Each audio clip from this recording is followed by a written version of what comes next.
Hey, good evening, everyone. So my task is to make sense of the statistics and demographics of COVID-19. And I know you guys are very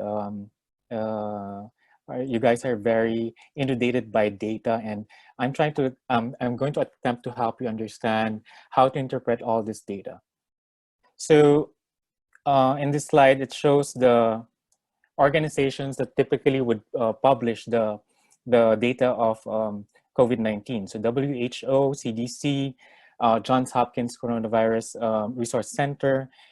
With Massachusetts, there's the Massachusetts Department of Health COVID dashboard that you can see and track all the cases. And for this presentation, I used the coronavirus wiki for each New England state. So I'll give you an example for each of those. And in our next slide, you will see the WHO map.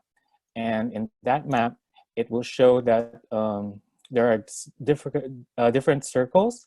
The biggest circles are the ones that has the biggest number of cases, which is China, US, Italy, and Spain. And this was done in March 16, 2020. In the medium circles are the Southeast Asian countries, Australia, and mostly of South America. And while the small circles, there's Africa, New Zealand, and all that. And if you compare that to the latest WHO map, which is in this next slide, you will see that the US surpassed everyone in the number of cases. Remember, in Africa, there were like small circles. Now it's bigger in the medium circles. And there's also a growing population of positive cases in Russia.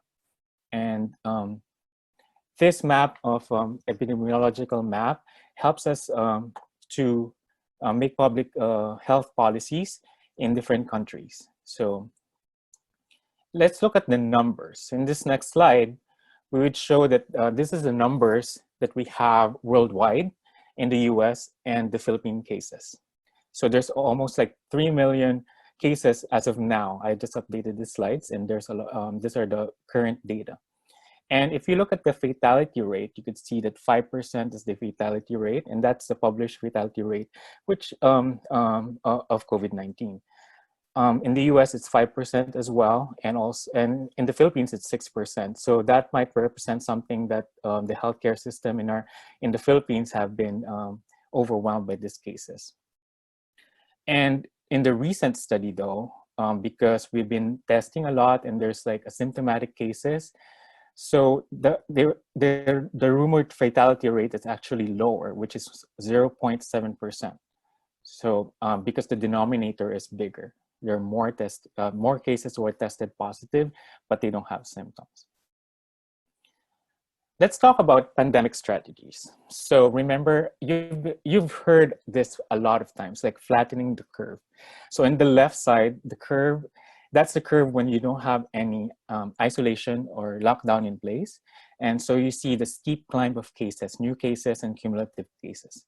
If the lockdown is in place, then in that country, there's flattening of the curve.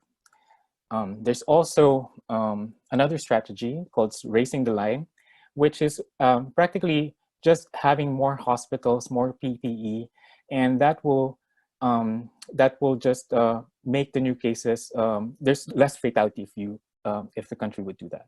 So let's see the response of different countries to the pandemic. So China's response is to flatten the curve. In December 31st, they alerted WHO. January 23rd, they instituted lockdown, which is everyone stayed at home, transportation and roads are closed, and it affected 15 cities and 57 million people. By February 5th, the number of new cases decreased. So, and while doing that, they also raised the line, in which they instituted a lot of they made new hospitals, have more doctors, and PPE was increased. And by March, they said the economy starts to normalize. So we're hoping to that in the United States. We compare that to South Korea's response.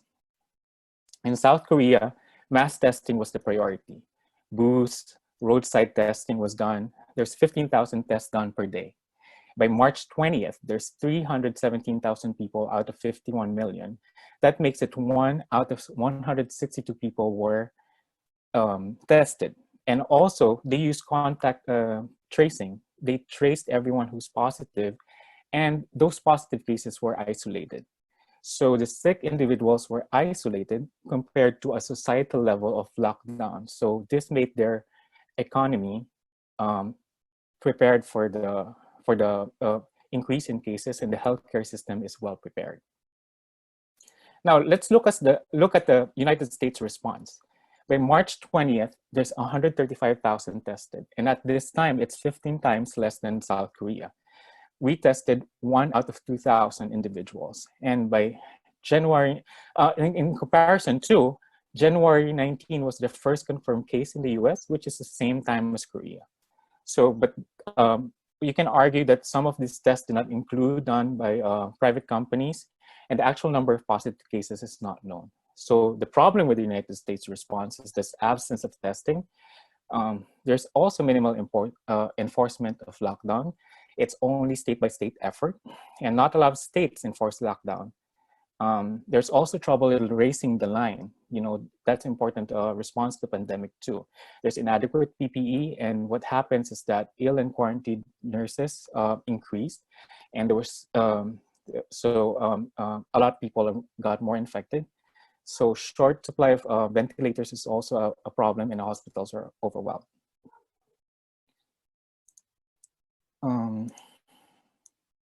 In my next slide, this is another source is the CDC. They give morbidity and mortality report every week, and this one is the latest one.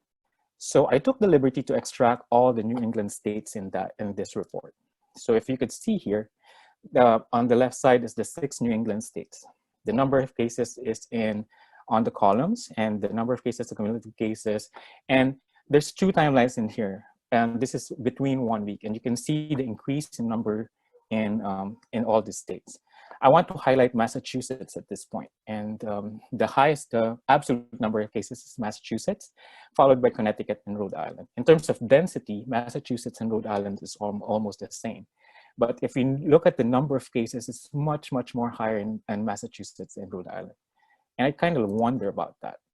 If you want the graphical data and how the numbers are increasing in Massachusetts, this is the latest in the Massachusetts dashboard that I showed you a while ago.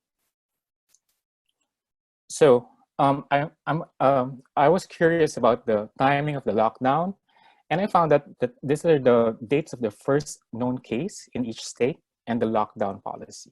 So it looks like Massachusetts has their first case in February 1st, and lockdown was done at March 23rd. So it took them almost more than a month to institute a lockdown. In comparison to Rhode Island, we responded within 3 weeks, we had a lockdown. So in my message in all of this is enforced lockdown is the key. Absolutely everyone should be confined at home. Hence, the spread is only to household contacts if that happens, and the virus has no access to a new host. And by 2 weeks, the cases fall, mortality rates also fall, and hospitals don't get overwhelmed. So this data was in Hubei province in China. So I just want to repeat, the voluntary social distancing is only effective as the people practicing it. If you want to compare to other states, this is a comparison to New York City, which is the first line. Second line is the New York State. And Massachusetts is a dark black line over here, while Rhode Island is the thin blue line in this comparison. Now we look at the risk factors for contracting COVID and the fatality rate in COVID. You can see that above 60 years old, there's increase in fatality rate. And also if there's comorbidity on patients like hypertension, diabetes, cardiovascular disease, the case fatality also increases. And all this comorbidity are present in this age group. So the work of primary care providers like us is very important so that we can advise these patients to socially isolate and do precautions. That will end my presentation.